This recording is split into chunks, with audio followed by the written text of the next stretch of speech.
Ok, sarò brevissimo perché dobbiamo cominciare lì. È incredibile questo, perché io non so chi siete voi. Una cosa del genere non l'ho mai vista. Aspetta, ci ho pensato tutta la notte. Ieri è stato una specie di shock per me e non sono riuscito a realizzare quello che stava succedendo. E questo mi porta a un punto che è fondamentale. Dobbiamo invertire, per favore, veramente invertire quello che è tradizionalmente nella mentalità, nel mindset delle persone, il ruolo, ok? C'è il pubblico e i protagonisti. E qui è tutto invertito. Ognuno di voi deve sentirsi, avete creato voi con le vostre mani questa cosa, dovete sentirvi i protagonisti critici di questa cosa e quindi veramente essere lì seduti non come il pubblico. Per favore, voi non siete il pubblico, voi siete quelli che hanno creato questa cosa, voi siete il consiglio d'amministrazione, ok? E noi siamo i vostri consulenti, non nulla di più dei vostri consulenti. Detto questo, io spero veramente che qui la maggioranza delle persone abbia la forza di resistere a sto massacro che facciamo in 2 giorni di elezioni, perché vedrete come vi arrivano nelle mani strumenti uno in fila all'altro, uno in fila all'altro, uno in fila all'altro, e qua vi verranno dette cose che non solo nessuno vi direbbe in nessun altro contesto in Italia, ma non le sanno. Proprio non le sanno, quindi qua verrete a conoscere dei fatti che saprete solo voi e che poi potrete usare, ripeto, come questo strumento forte che avete nelle vostre mani. E cominciamo subito. Stephanie Kelton, MMT.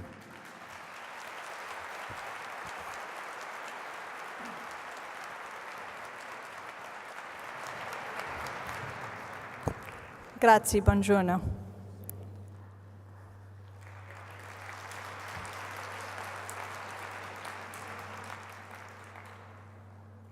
I'm going to introduce you to the basics of modern monetary theory in 4 parts. Modern monetary theory is a revolutionary way to think about the way a modern capitalist economy works. The first part of the talk this morning will focus on money. It's an essential part of the argument. You have to understand the difference between what we're going to call a sovereign money and a non-sovereign money. Tomorrow, this afternoon, we'll focus on functional finance, another essential part of modern monetary theory. It is the key to understanding how a modern economy can achieve what has for so long been unthinkable. Full employment for all people with stable prices. Tomorrow we'll talk about the international economy and the way that the domestic economy is related to what happens in the rest of the world. We'll question the conventional thinking about deficits and debt, and we'll focus specifically on the future of Italy. So let's begin with the first lesson. What is money? All money exists as an IOU. It's a debt. When we say IOU, we mean 2 people are involved in every monetary relationship. The I is the debtor. The U is the creditor. IOU. IOUs are recorded in what we call the money of account. The money of account in Australia is the Australian dollar. The money of account in the US dollar. The money of account in Japan, the Japanese yen. In Britain, the British pound. In Italy, The euro. Do you see a difference? You will by the end of this talk. The money of account is something abstract, like a meter, a kilogram, a hectare. It's not something you can touch or feel. It's representational, something that only a human could imagine. In any modern nation, the money of account is chosen by the national government. MMT emphasizes the state's power over money. This is not something new. It dates back as far as Aristotle. You can find it in Adam Smith and in the work of John Maynard Keynes. I will read a brief quote from Keynes, who said, "The age of chartalist or state money was reached when the state claimed the right to declare what things should answer as money of account. Today, all civilized money is beyond the possibility of dispute. Chartalist, state money."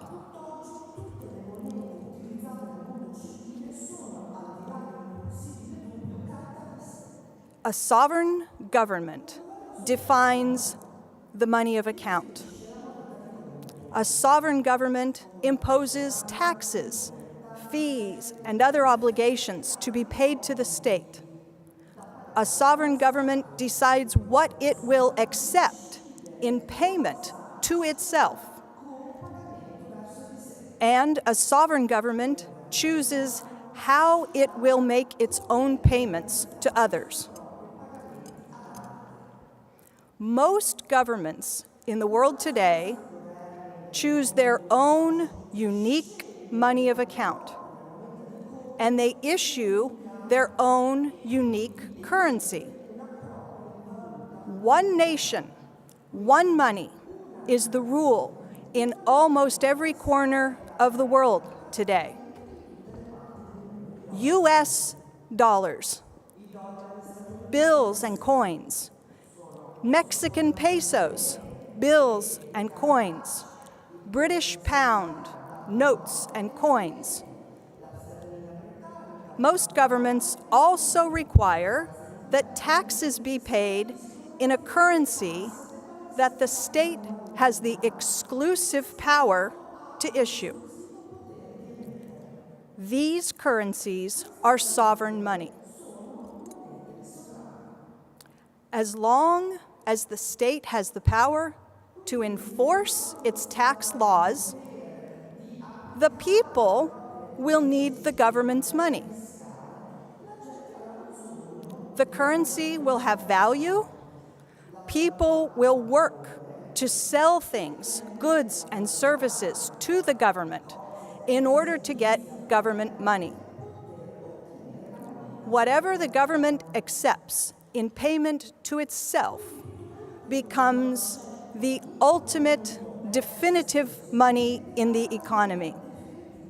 It is the only way to settle a debt. You must use government money.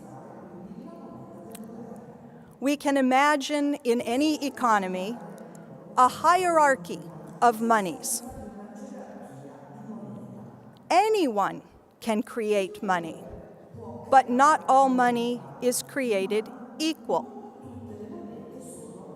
The most acceptable money sits at the top of the pyramid. Those are the IOUs that everyone accepts and everyone must accept. Those are the IOUs that are ultimately needed to pay our debts. Those are the government's IOUs. The rest of us can go in debt, issue IOUs, but our debt is not as good as government debt. It's not as acceptable. It can't be used to pay for things.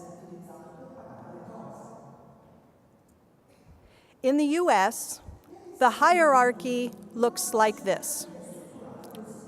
The government's IOU, the United States dollar, sits at the top of the pyramid.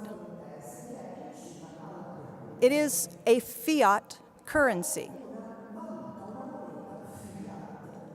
The United States government is the monopoly issuer of the US dollar.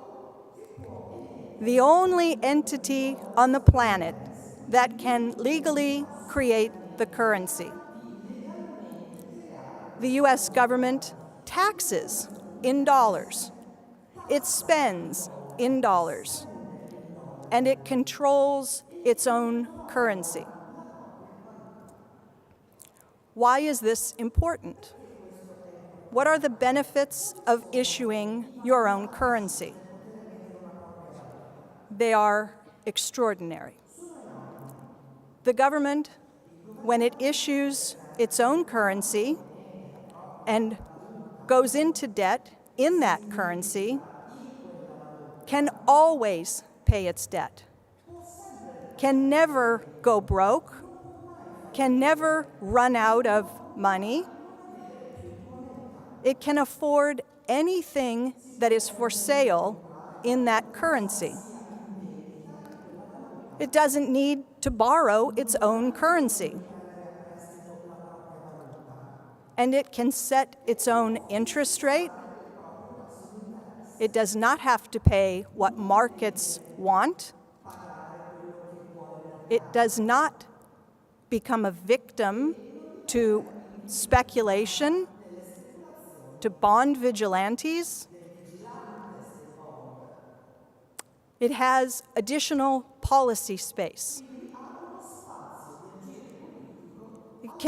It can do things for its economy and for its people that a government that does not have a sovereign currency cannot do.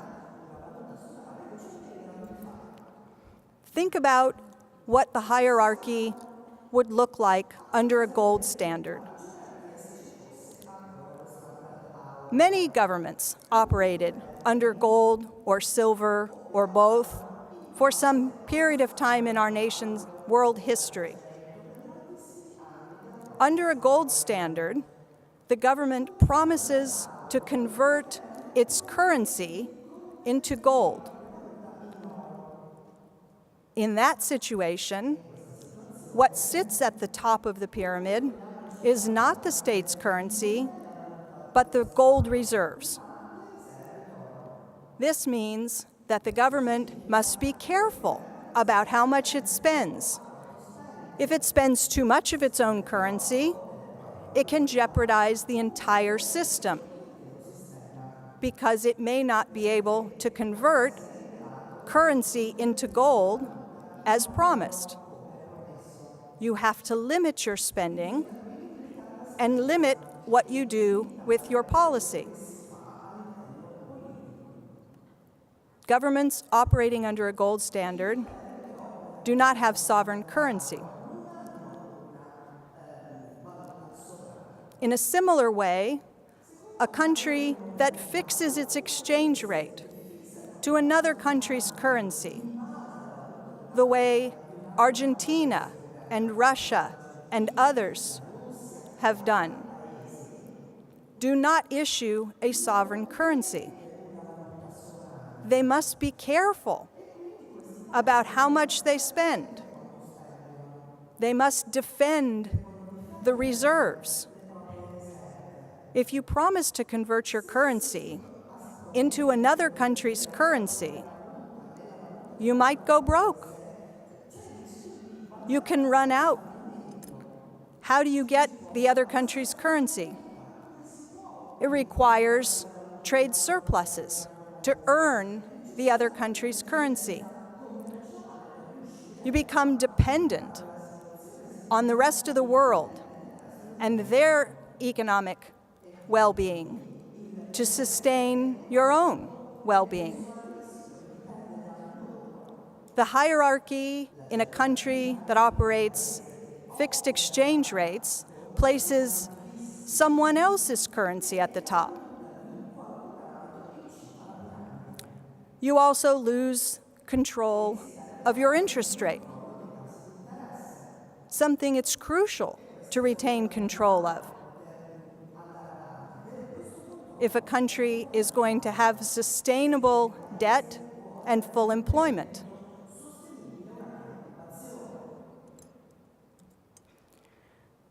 The euro is not a fixed exchange rate system, but it's not a sovereign currency either.